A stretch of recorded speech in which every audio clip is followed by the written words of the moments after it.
think the thing that struck out the most is when you trust in God, He will come through for you. He made the trip possible for me.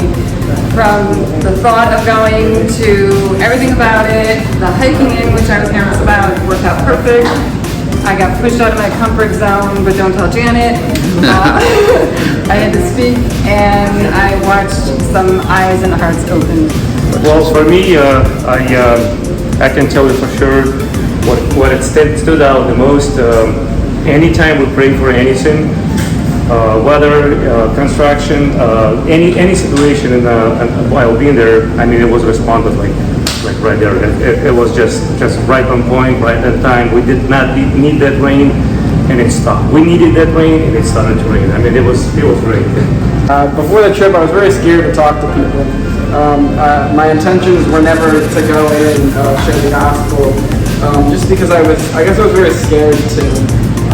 But I think it was that second day of evangelizing, that second house we were at, I actually did share my testimony, which I think was very eye-opening for the people too. I've made so many friends with even the little kids, made so many connections with them, even though I have no idea what they're saying. But yeah. Yeah, God worked with me through a lot of donations that people helped me out with to go on this trip, which therefore you're able to give back even more to the kids.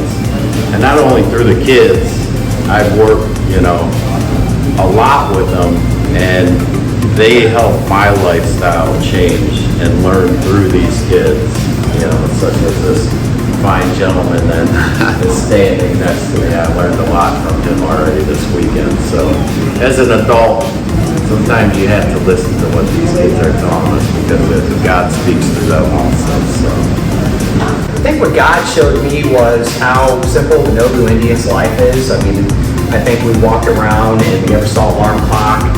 There was no hustle and bustle. There was no waiting for the next thing to do that day. And it showed me that our life, the way we live, our culture, it's a simple culture, and it's easy to sin in our current culture. I also would say that something I learned was even though working with on the construction crew, we might have not agreed on the same language. We had different languages, and we didn't agree on some of the construction practices, but we all agreed that we were excited to build something that could glorify God. Yeah, for me, you don't need to know language. You can show God's love without being able to really communicate well. Those kids soak it up. The people soak it up. So to do God's work, you don't need to be able to communicate perfectly with the language. And the other thing for me spiritually, I haven't been really great at reading the Bible. And there's passages, I couldn't just go, okay, Mark 1:35, Jesus woke up early and saw through and started to pray. And I'm like, no, I need to start learning these Bible verses. So I went out and every day out in the middle of the rocks and did exactly what he did. Go out in solitude, pray, and whether it's pray for give us some wind because my gosh was that hot, or give us some sunshine, or hey, we need some rain because the water levels are going low and the water's stopping, we can't rinse our dishes. So it's pretty cool. Reaching people that never heard Jesus and seeing their faces go from just never smiling to now they're like, yay! And most of the kids now in the village are, crowing like roosters. Just gives you such a great spirit. But all of that, seeing how other people were pushed out of their comfort zone to do things that they would never do. They're just crazy. It was just amazing, in my opinion. Lo más que me impactó a mí, the most impact on me was the kids, how kind and humble they were and loving, and they were seeking attention. I think they just don't get as much attention in there, so the time that we spent with them was it's gonna be impact for them for their whole life. And just putting Jesus into them now is gonna be a seed that is gonna grow hopefully into that community sooner than later, and hopefully the next generations follow the right path. Hello, New Church. My name is David Vega. is Bernabe.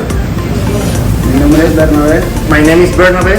y estoy contento por un año más que Dios nos ha permitido I am happy for one more year that God is giving us trabajar en mi equipo. to work as a team.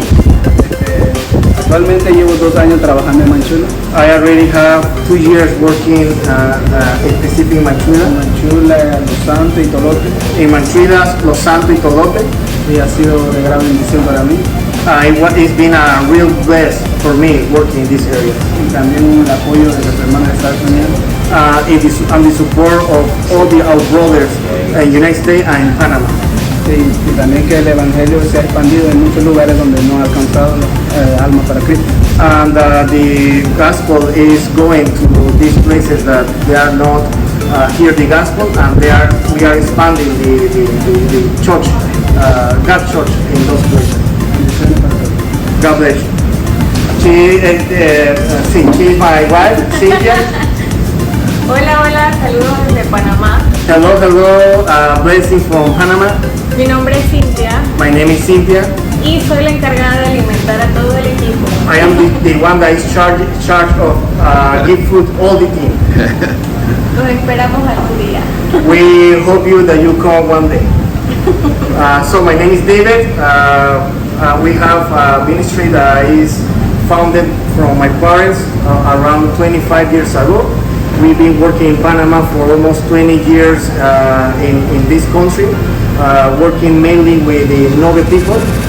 For us, it's been a bless that God gave us the opportunity to work with them.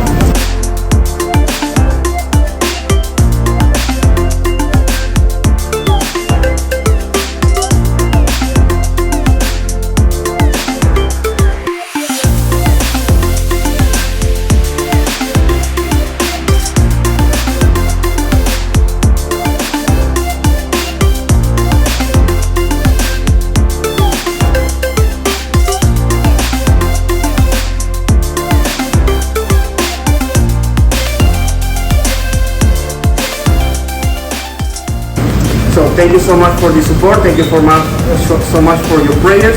And hopefully, Cynthia said, we will see you in Panama. We need you. Hey, Bernabe, who's on your shirt? Who is this guy?